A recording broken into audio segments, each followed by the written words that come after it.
జగన్మాత లోకమాత ప్రకృతి మాత నమో నమ. దేవీ భాగవతంలోని వృత్రాసుర సంహారం గురించి తెలుసుకుందాం. కృష్ణ మహర్షి వృత్రాసురునితో, ఆ ఇంద్రుని మరణ వార్తే నాకు ఆనందదాయకమని చెప్పి వృత్రాసురుని ఇంద్రునిపైకి యుద్ధానికి పంపించాడు. అప్పుడు వృత్రాసురుడు మళ్ళీ ఇంద్రుని మీదకు యుద్ధానికి బయలుదేరాడు. ఇంద్రుడు వృత్రుడు ఘోరంగా యుద్ధం చేస్తూ ఉన్నారు. ఒకరితో మరొకరు హఠాత్తుగా వృత్రుడు ముఖం మీదకు వచ్చేసరికి ఇంద్రుడు తట్టుకోలేక తూలిపడాడు. ఇంద్రుడిపైకి లేచేలోపే బంధించాడు వృత్రుడు. అది చూసి ఆనందిస్తున్నాడు కృష్ణ. బంధించిన వృత్రుడికి ఇంద్రుడి మీద కసి తీరక ఇంద్రుడిని ఏమైనా సరే నమిలి మింగేయాలని అనుకుని తన శరీరాన్ని పెంచి పెద్ద నోరు తెరిచి ఇంద్రుడిని చుట్టి కిర్లీ పెట్టుకున్నట్టుగా తన నోట్లో పడేసుకున్నాడు. ఇంకా నమిలి మింగేయడమే మిగిలింది. ఇంద్రుడి స్థితికి దేవతలంతా అహంకారాలు చేస్తూ ఉన్నారు. బృహస్పతిని సలహా అడిగితే ఏమీ చేయలేనని చేతులెత్తేశాడు. ఇంతలో దేవతలకి ఒక ఆలోచన వచ్చింది. అందరూ కలిసి మిక్కిలి శక్తివంతురాలైన ఆవలింతను సృష్టించి వృత్తుడి మీదకి వదిలిపెట్టారు. అంతే వృత్తుడు మూసిన నోటిని పెద్దగా తెరిచి ఆవలించాడు. అమ్మయ్య, చచ్చి బతికనురా అనుకుంటూ ఇంద్రుడు వృత్తుడి నోటిలో నుంచి బయటపడాడు. ఆనాటి నుంచే సృష్టిలో ప్రాణకోటికి ఆవలింతలు రావడం మొదలైంది. ఆ తరువాత వృత్తుడు ఇంద్రుడు కొన్ని వందల సంవత్సరాల పాటు యుద్ధం చేసుకున్నారు. దేవతలంతా ఒకవైపు, వృత్తుడు ఒకడే ఒకవైపు. అయినా వాళ్ళందరినీ ఓడించి వృత్తుడు స్వర్గలోకాన్ని తన స్వాధీనం చేసుకున్నాడు. ఇంద్ర వైభోగాలను అనుభవిస్తూ మద గర్వితుడయ్యాడు వృత్తుడు. అది చూసి కృష్ణ ఆనందించాడు. ఇంద్రుడి మీద ఉన్న కసి, కోపము తగ్గినాయి. కృష్ణకి దేవతల చుట్టూ పుట్టా పట్టుకొని తిరుగుతూ ఉన్నారు. దేవతలంతా ఒకచోట కలుసుకున్నారు. ఎట్లా వృత్తుని సంహరించాలి, స్వర్గాన్ని ఎలా స్వాధీనం చేసుకోవాలి అని అనేక విధాలుగా ఆలోచిస్తూ దేవతలంతా తలలో పగలగొట్టుకుంటున్న వృత్తుడిని ఏమి చేయాలో, ఎలా చేయాలో వాళ్ళకు అంతుపట్టలేదు. దేవతలంతా ముందు శివుడితో సహా అంతా కలిసి విష్ణుమూర్తి దగ్గరికి వెళ్ళి వృత్తుడిని సంహరించే ఉపాయం ఆలోచించమని అడిగారు.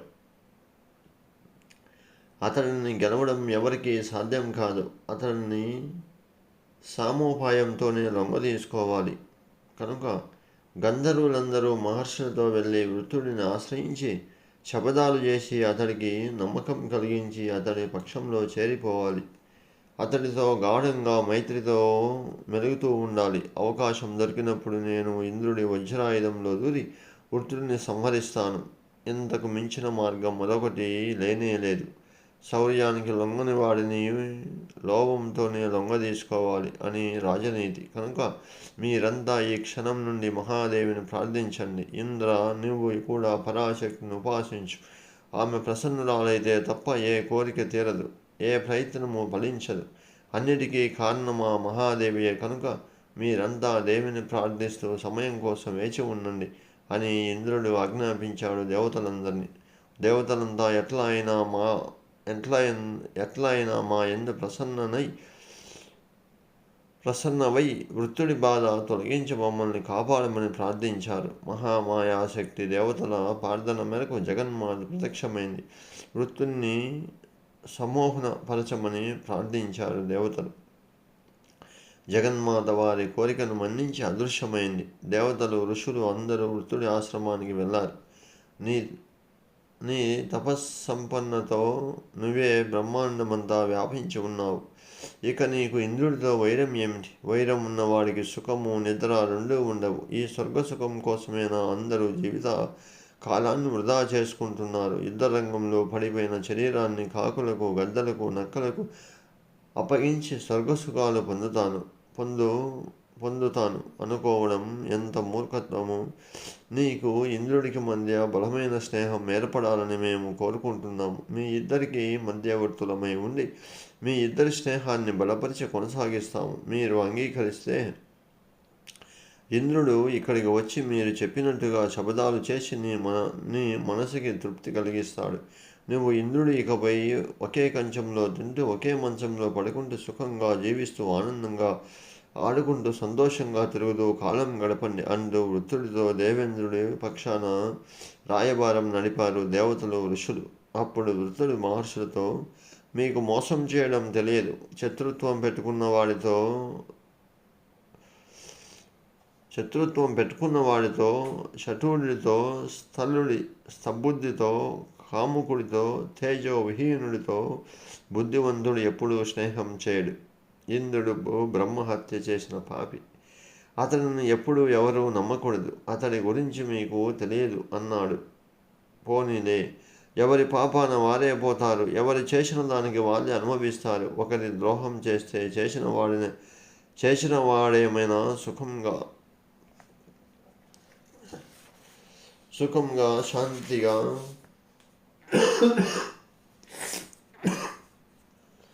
బ్రతకగలడా? లోకంలో ఏ తప్పు చేసిన వాడికైనా ప్రాయశ్చిత్తం ఉంది.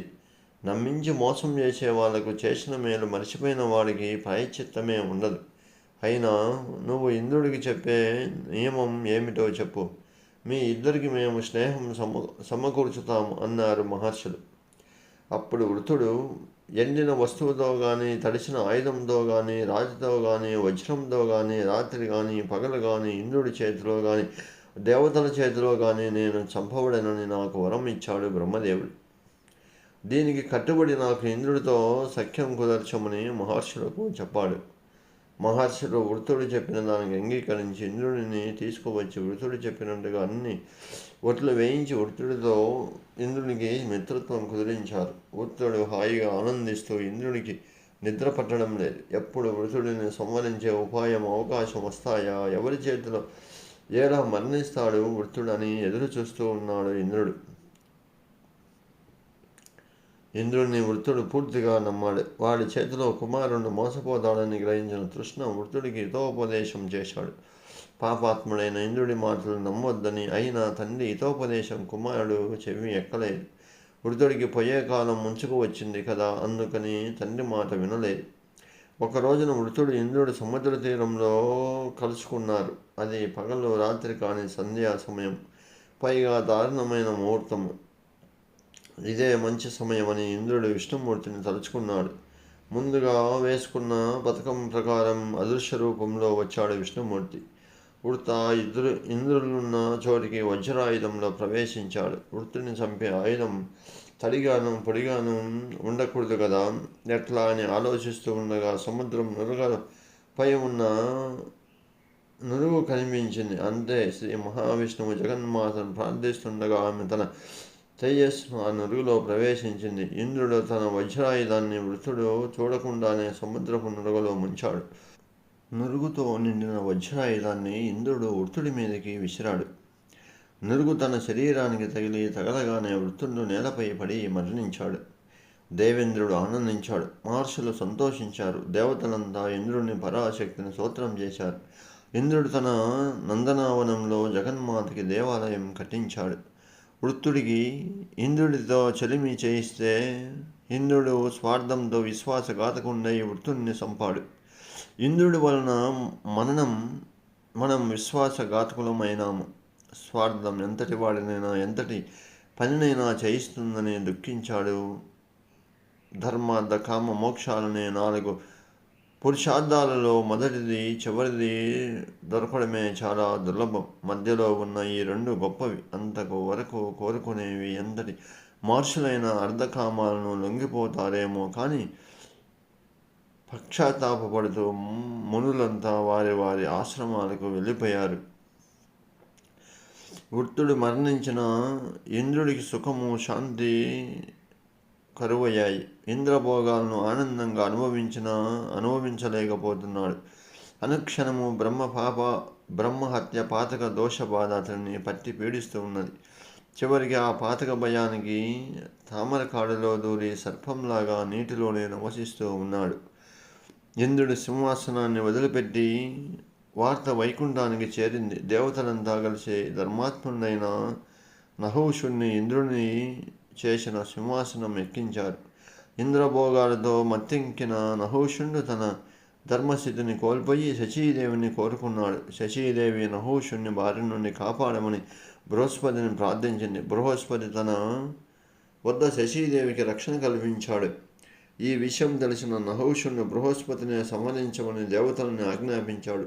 దేవతలు నహుషుడికి అనేక విధాలుగా ధర్మాన్ని, హితాన్ని ఉపదేశించారు. పాపకార్యాల వల్ల అభివృద్ధులు నశిస్తాయని, పుణ్యకార్యాల వల్ల అభివృద్ధులు మరింతగా వృద్ధి పొందుతాయని ఎన్ని చెప్పినా నహుషుడు బుర్రకి ఎక్కలేదు. వైభోగాల ప్రభావం వల్ల ధర్మాన్ని మర్చిపోయాడు నహుషుడు. అప్పుడు నహుషుడు దేవతలతో, నీతులు చెప్పడం అందరికీ తేలికే, వినేవాడే ఉండాలే కానీ ఎవరైనా ఎన్నైనా నీతులు చెబుతూ ఉంటారు. కానీ ఎవరికి వాళ్ళు ఆచరించి చూపించి చెప్పేవాళ్ళే సామ్యంగా లభించరు. కనుక మీరు నాకు ఉపదేశించవద్దు. ఏది ఏమైనా శచీదేవిని నా దగ్గరికి తీసుకొచ్చే ప్రయత్నం చేయండి అన్నాడు నహుషుడు దేవతలతో. దేవతలు, మునులు నహుషుడికి భయపడి బృహస్పతి దగ్గరికి వెళ్ళి, మనమే నహుషుడిని ఇంద్రుడిని చేసినందుకు గాను శచీదేవిని అతడికి అప్పగించాల్సిందే అన్నాడు. బృహస్పతి ససేమీర ఒప్పుకోలేదు. అప్పుడు అందరూ కలిసి నహుషుడును శాంతించే ఉపాయం చెప్పమని బృహస్పతిని అడిగారు. బృహస్పతి మునులతో, ముందుగా నా భర్తను వెతికించి అతడు ఉన్నాడో లేడో తెలితే అప్పుడు ఆలోచిస్తాను అని శచీదేవి నహుషుని శాంతింపజేసి ఉపాయం చెప్పి శచీదేవిని కూడా వెంటబెట్టుకుని అందరూ కలిసి నహుషుడి దగ్గరికి వెళ్ళారు. ఇంద్రుడిగా ఉన్న నహుషుడు శచీదేవికి స్వాగతం పలికాడు. శచీదేవి దుఃఖాన్ని దిగమింగి, ఇంద్రుడు ఉన్నాడో లేడో తెలిస్తే ఏదైనా చేయవచ్చు అనగానే ఆమె మాటలను అంగీకరించాడు నహుషుడు. దేవతలంతా వైకుంఠానికి వెళ్ళి ఇంద్రుడు కనపడడం లేదని అతడిని కాపాడమని విష్ణుమూర్తిని మొరపెట్టుకున్నారు. అప్పుడు విష్ణువు దేవతలతో, మీరంతా కలిసి అశ్వవేధయాగం చేయండి. అప్పుడు ఇంద్రుడికి ఉన్న బ్రహ్మహత్య మహాపాతకం తొలగిపోవడంతో పవిత్రుడవుతాడు. అశ్వవేధం చేస్తే జగదీశ్వరి తృప్తిపడి ఇంద్రుడిని ఇంద్ర పదవిలో నిలబెడుతుంది. శచీదేవిని కూడా దేవిని ఆరాధించమని చెప్పండి అని సలహా చెప్పాడు. దేవతలంతా కలిసి ఇంద్రుడి దగ్గరికి వెళ్ళి ఓదార్చి అశ్వవేధ యోగం చేశారు. ఇంద్రుడు పవిత్రుడయ్యాడు. తనను చుట్టుకున్న పాతకాన్ని ఇంద్రుడు చెట్ల మీదకి, నదుల మీదకి, నేలపైకి, స్త్రీల మీదకి విసిరేశాడు. తాను మాత్రం పవిత్రుడు అయ్యాడు. దేవతలంతా తిరిగి స్వర్గానికి వచ్చారు. దేవతలు శచీదేవికి జగన్మాతను ఆరాధించమని చెప్పారు. బృహస్పతిని వద్ద దేవి మంత్రోపదేశం పొంది శచీదేవి జగన్మాతని ఆరాధించింది. జగన్మాత ప్రత్యక్షమై అనుగ్రహించింది. శచీదేవి ఇంద్రుడి దగ్గరికి వెళ్ళి మిక్కిలి దుఃఖించి తన స్థితిని విన్నవించింది. అప్పుడు ఇంద్రుడు, ప్రతివర్తులను పరుల రక్షణ అవసరం లేదు, ధైర్యంగా